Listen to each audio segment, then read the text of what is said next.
The room fell silent. The photograph slipped from Victoria Ashford's trembling fingers. It landed face up on the marble floor. Richard Ashford didn't move. He didn't blink. "Daddy?" Victoria's voice cracked. "Is this real?" No one answered. Not yet. Because to understand how a single photo could suffocate an entire mansion, we have to go back. 3 weeks earlier, the Ashford mansion ran like a machine. Warm lights, perfect flowers, a table set for 5 every night. Richard sat in his leather chair as if it were a throne. 52. Billionaire, a face the business magazines loved, a smile practiced enough to fool anyone, including his daughters. Sarah, 28 and eldest, arranged everything with corporate precision. Control was her comfort zone. Victoria watched everything without speaking. She always saw what others missed. Grace, 23, moved like she was apologizing for taking up space. Too sensitive for this family's sharp edges. Emma, 19, scrolled her phone with deliberate defiance. "This soup costs more than most people's rent, Dad." Their mother Caroline moved between them with practiced grace. But tonight, her movements were too careful, like she was walking on glass. She'd been married to Richard long enough to read his silences, and this silence was dangerous. The first crack came as a phone call. Richard stepped away from the dining room. He kept his voice low, but the house had echoes. "Mr. Ashford." His assistant's voice shook through the speaker. "There's movement on the Henderson account." Richard froze. His hand tightened around the phone. "Henderson is not an account," he whispered. "It's a warning." He turned toward the hallway, and for a second, his eyes looked hunted. Victoria saw it. She always did. He ended the call and returned with a smile that didn't reach his eyes. Sarah leaned forward. "Dad, everything okay?" Richard kissed her forehead like she was still 10. "Of course, sweetheart." His fingers trembled as he lifted his glass. He took a sip, then another, like he was trying to swallow fear. But what they didn't know was Henderson wasn't a client. It was a name Richard had prayed never to hear again. That same night, Richard announced something strange. Over dessert, as if it were casual. "We're having a dinner party this weekend," he said. Caroline's fork stopped midair. Victoria's eyes narrowed. Emma groaned. "Again?" Richard forced a laugh. "It's important." Grace tilted her head. "For business? For family?" he replied too quickly. Victoria watched his jaw tighten. He wasn't planning a party. He was building a shield, and shields only happen when something is coming. 2 days later, the guest list arrived. It was odd. Old names Caroline hadn't heard in years. Business partners the girls had never met. A woman from a charity board, a retired lawyer, a private doctor, and one empty line at the bottom. No name, just a time. Victoria pointed at it. "What's this?" Richard slid the paper away like it burned. "Nothing." "Nothing?" But his voice was too sharp. Caroline tried to soften it. "Your father just wants everyone together." Victoria looked at her mother and saw something she'd never seen before. Fear, real fear, not for money, for something personal. Saturday night arrived. The mansion glittered. Crystal glasses, soft piano music, perfume and expensive laughter. But beneath it, a tight, invisible wire. Richard kept looking at the entrance, then at the clock, then at his phone. He wasn't hosting, he was waiting. And in a few hours, Everything would change. Victoria drifted through the party with a glass she barely touched. She watched her father's shoulders, the way he flinched when the doorbell rang, the way he breathed again when it was only another guest. Emma whispered, "Why is Dad acting like he's about to be arrested?" Victoria didn't answer, because she had the same thought. Halfway through dinner, Richard stood. His chair scraped the floor. The room quieted. Even the piano seemed to stop. "Ladies and gentlemen," he began. Caroline's smile trembled. Richard's voice held, but only barely. "I have an announcement." Sarah clasped her hands, excited. Grace leaned in.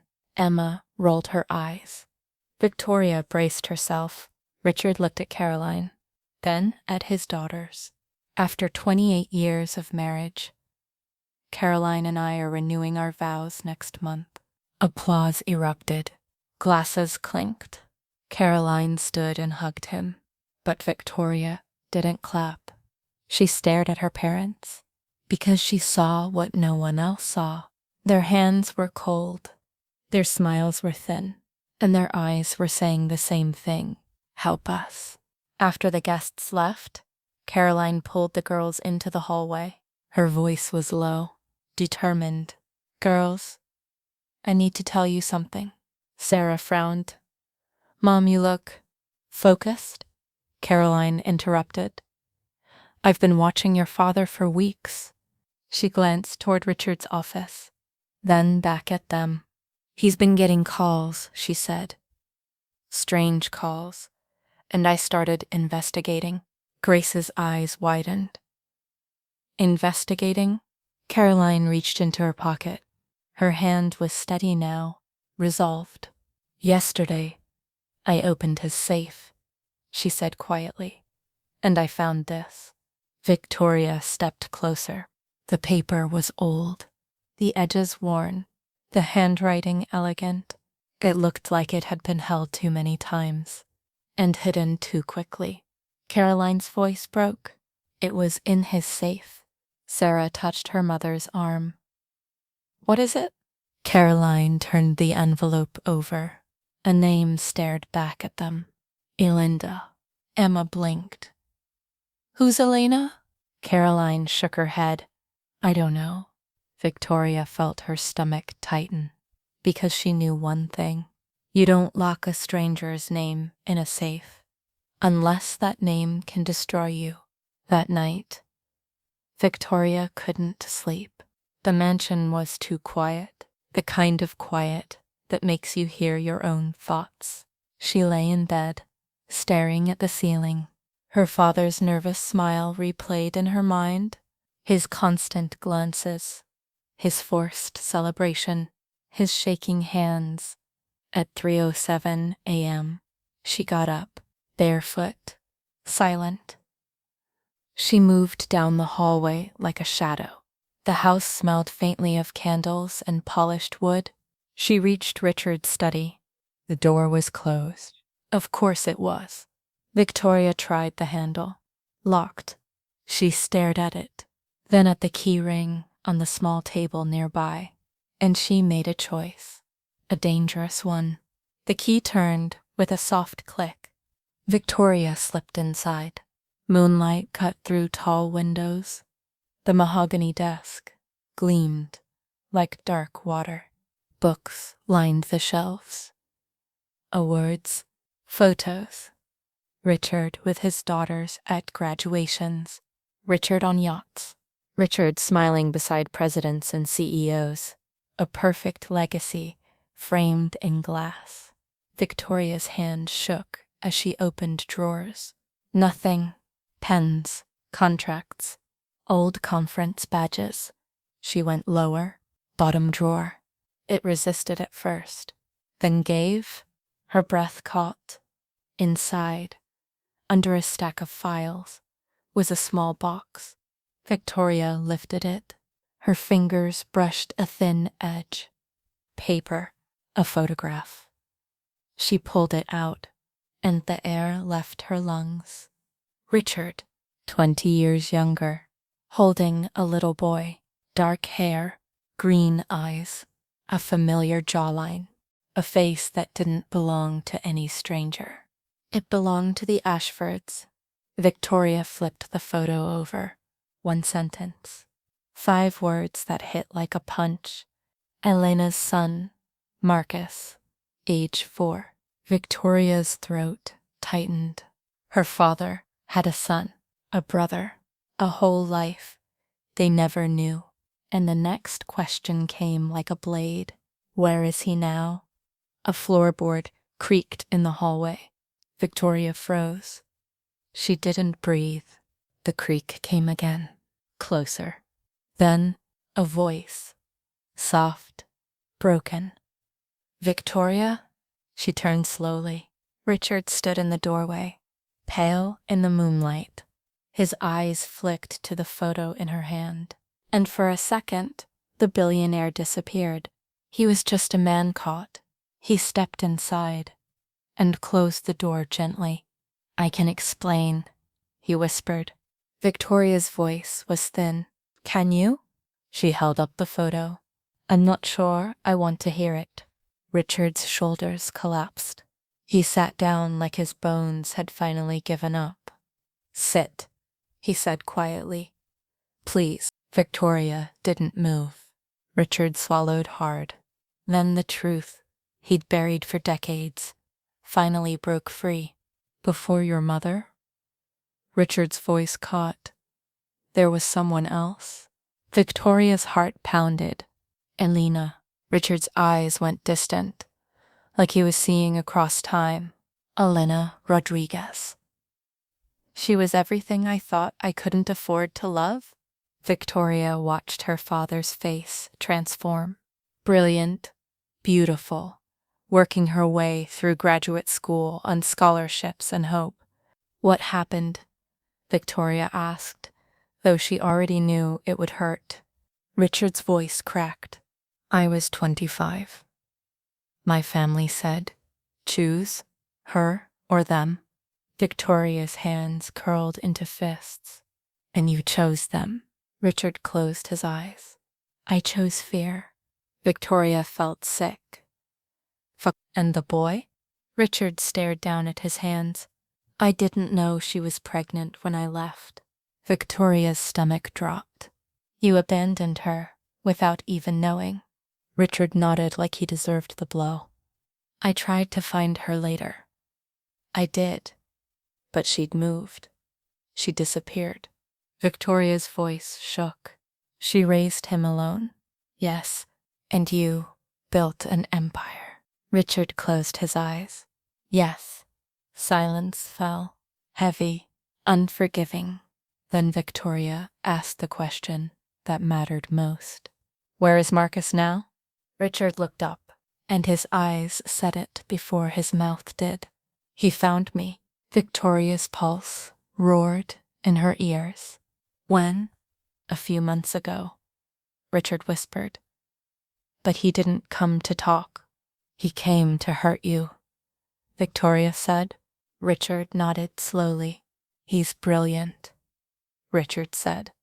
A programmer. Victoria's mind flashed back to the phone call. Henderson. A warning. Richard's voice went hollow. He's been dismantling my company from the inside. Victoria's breath caught. The contracts, the clients, Richard said. The system crashes.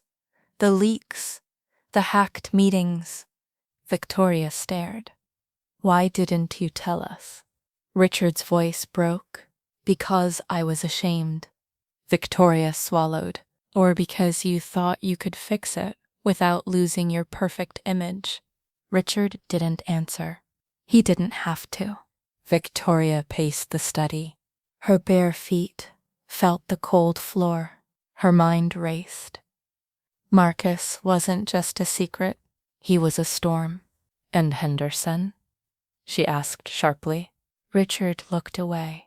That's what my old lawyer used to call Elena's file. Victoria stopped.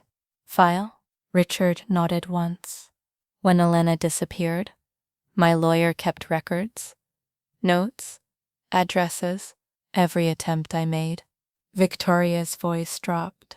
So Henderson is the graveyard of your regret. Richard's jaw tightened. Yes. Victoria stared at him.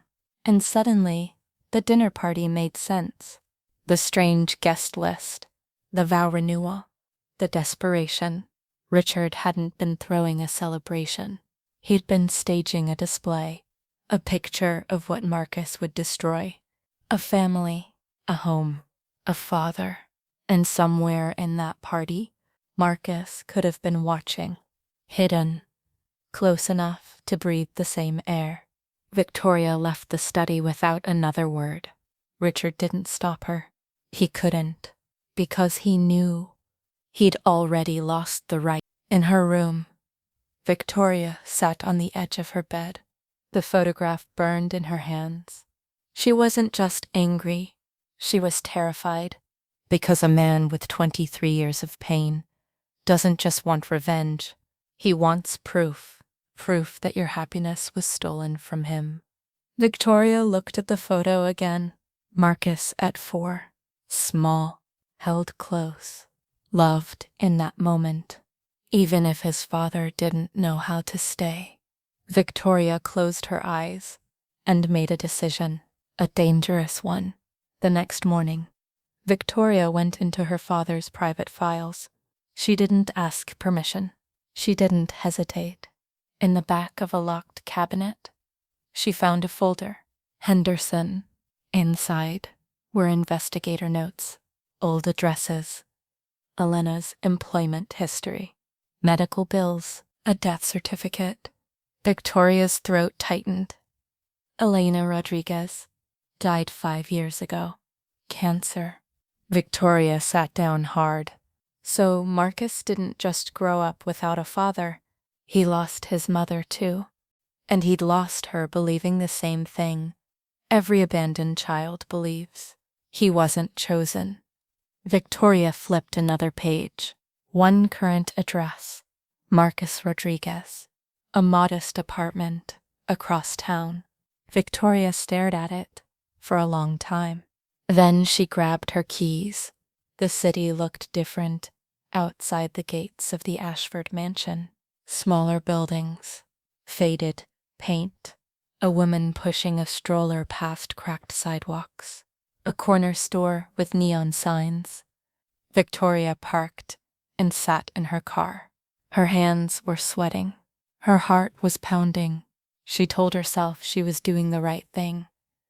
But what she didn't know was, this door could open to forgiveness or to disaster. She walked up 3 flights of stairs.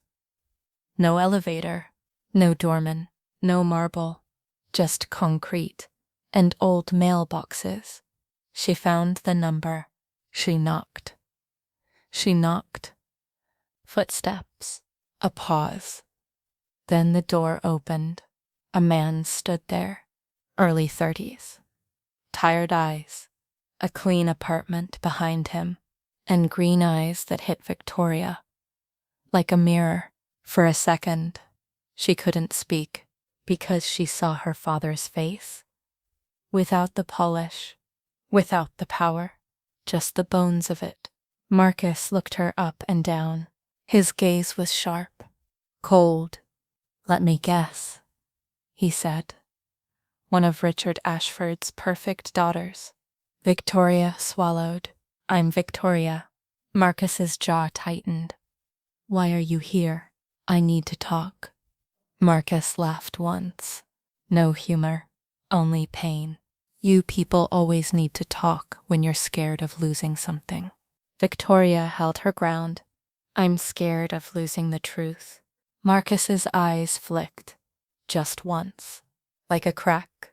"Come in," he said, "so I can hear what lie you brought."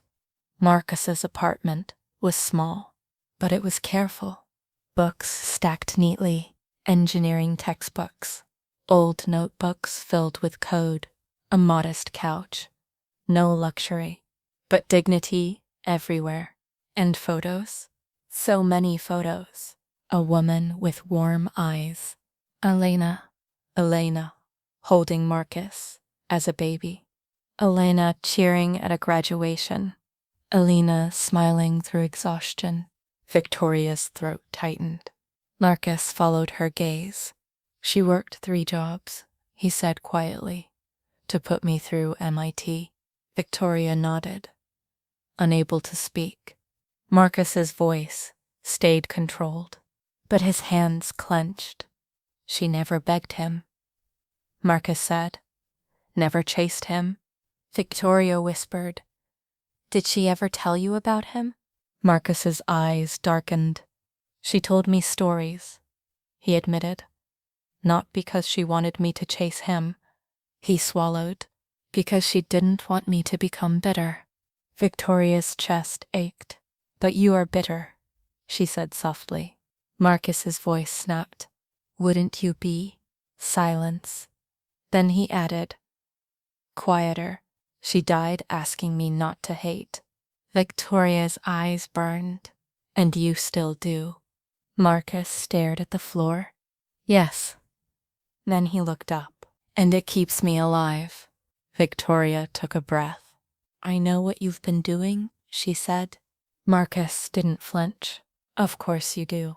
You've been attacking the company." Marcus's smile was thin. "Good." Victoria stepped closer. "I'm not here to threaten you." Marcus tilted his head. "No?" Victoria's voice shook. "I'm here because..." He's terrified. Marcus's eyes hardened again. "Good." Victoria's hands trembled. "He's not sleeping," she said. "He's drinking more than he should. He's..." Marcus cut her off. "Stop." His tone was sharp. "Don't try to make me feel sorry for a man who left my mother to bleed alone in life." Victoria swallowed. He didn't know she was pregnant. Marcus's eyes flashed. "And when he found out?" Victoria paused. Marcus leaned forward like he could smell the answer. "When did he find out?" he demanded. Victoria's throat tightened. "He says, later." Marcus laughed again. A bitter, broken sound. "Later," he repeated. "Always later." Victoria's voice dropped. "He kept your photo." Marcus stilled. Victoria pushed on. "He kept every article about you." Marcus's eyes narrowed. "That's convenient."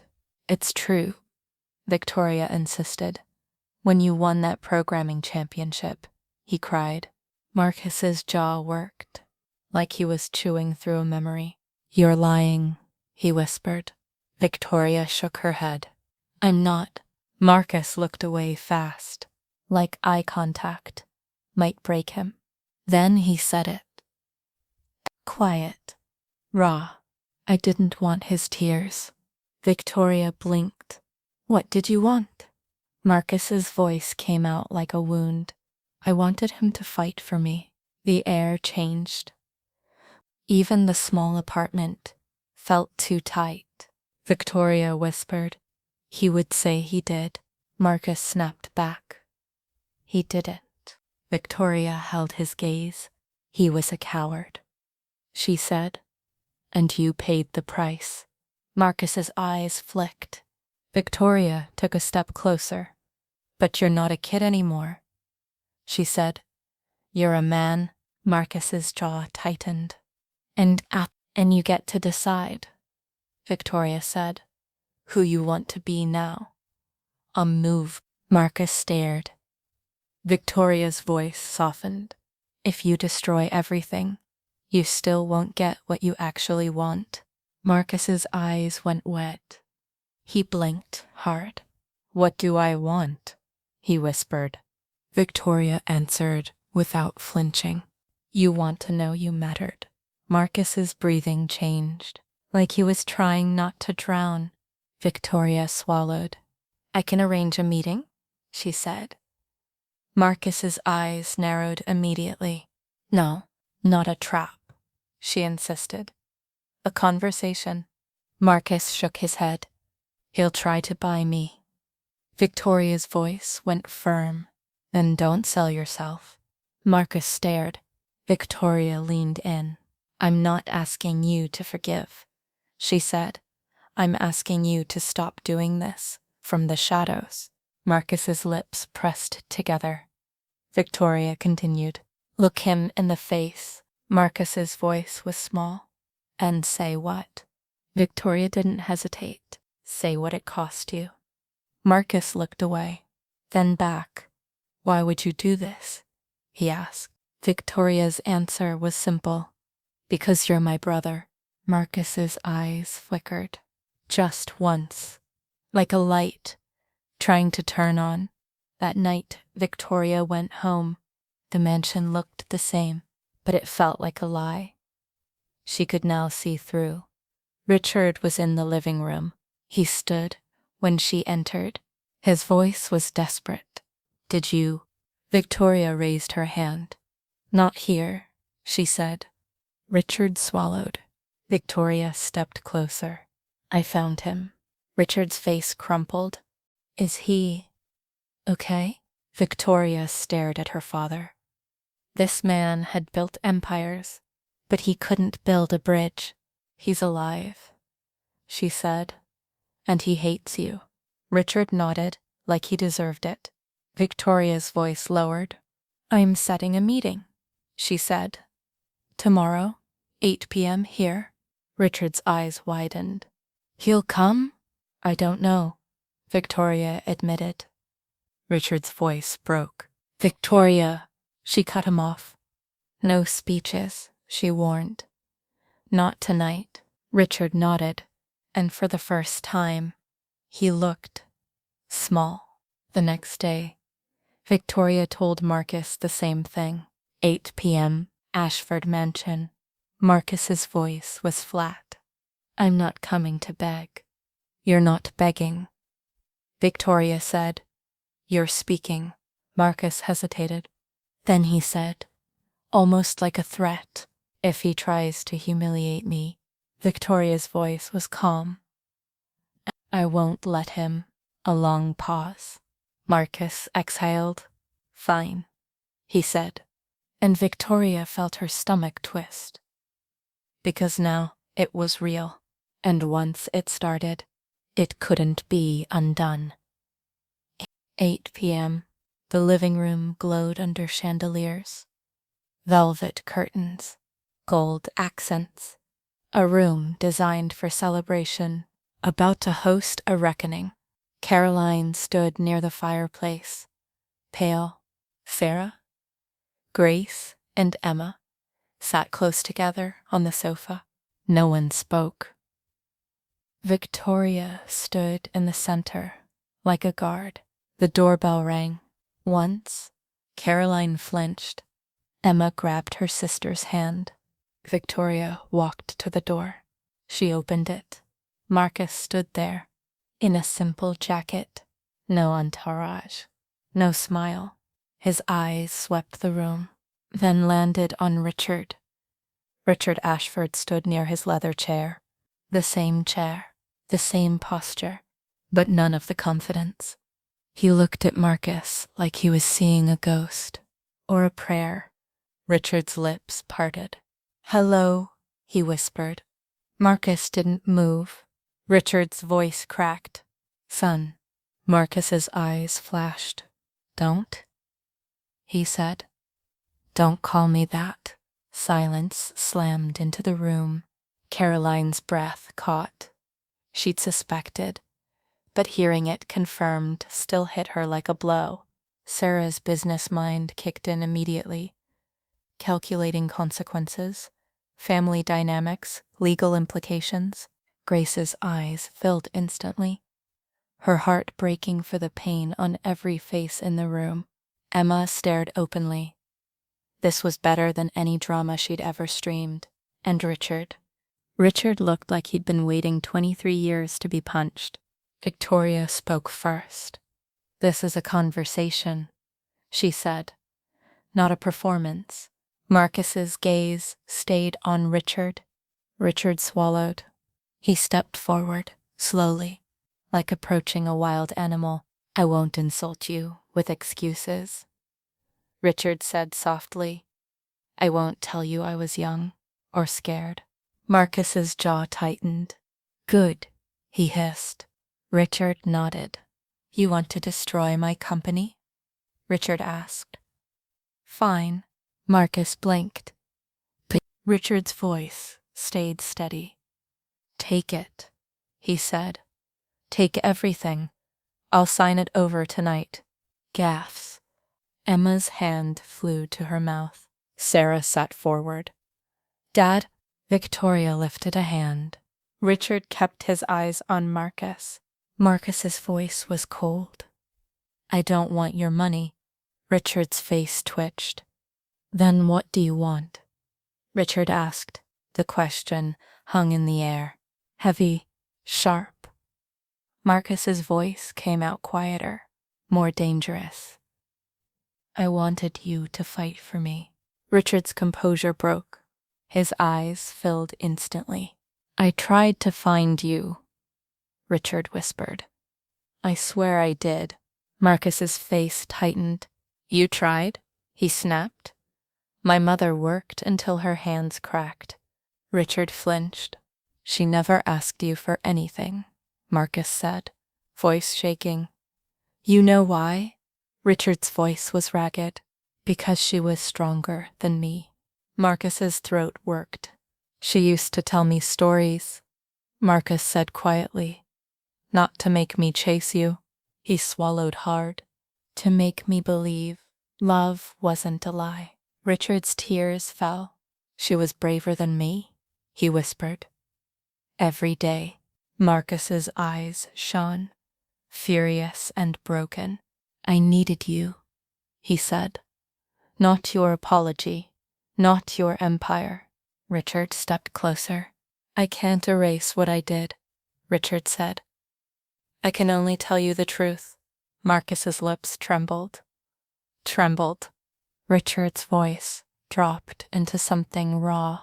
When I found out you existed, I loved you, even from a distance. Marcus jerked back. You don't get to say that. Richard nodded. You're right, he whispered. I don't. Caroline took a small step forward, tears falling silently. Victoria didn't move. She held the room together with her breath. Richard looked at Marcus like he was begging without words. If you let me, Richard said. I want to try now. Marcus's eyes filled. He stared at Richard for a long moment. Then he whispered the truth, under all the anger. I don't know how to do this. Richard's voice trembled. Neither do I. A beat. One heartbeat. One heartbeat. Then another. Marcus's shoulders shook once. He stepped forward.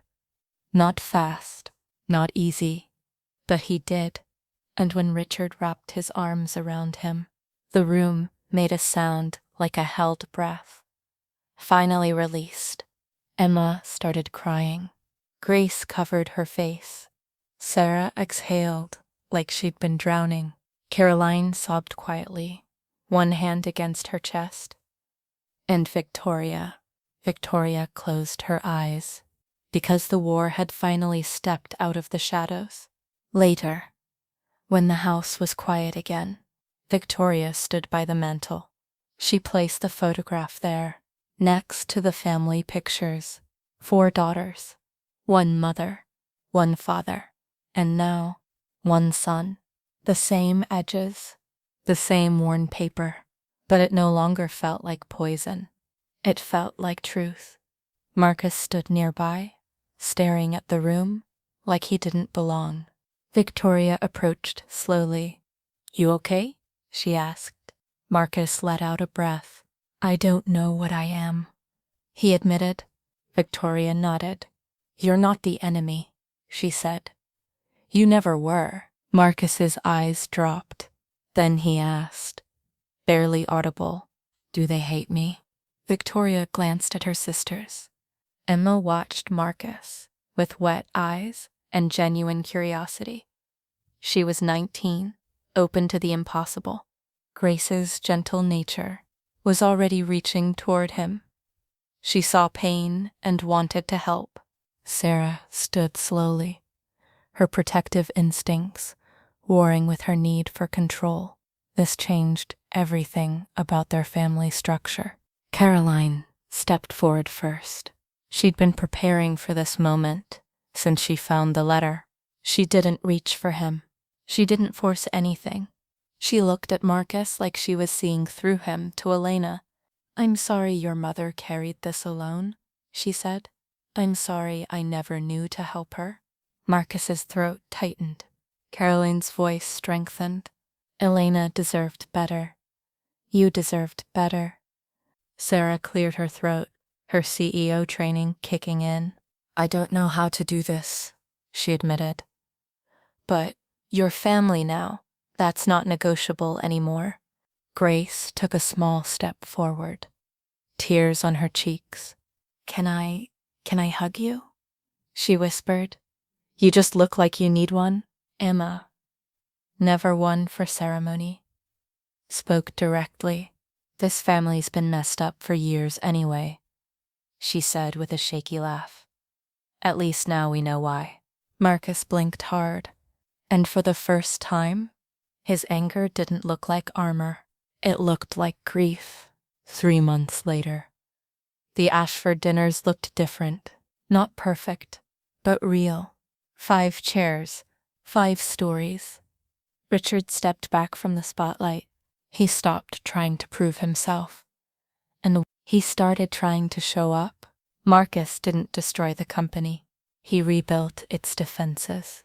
Not as a trophy, as a boundary, as a choice. Some nights were awkward. Some nights were silent. Some nights Marcus left early, too overwhelmed, and no one chased him. They learned not to make love another performance. They learned patience.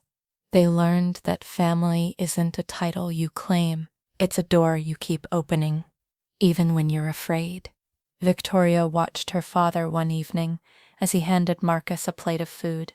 No speeches, no grand gestures, just a simple act. Marcus took it, and that was everything. What would you do? If the truth walked into your living room, would you run from it? Or finally face it and let it change you? If you want more cinematic family dramas like this, let me know and consider liking and subscribing. All characters and institutions in this story are entirely fictional, and any resemblance to real ones is purely coincidental.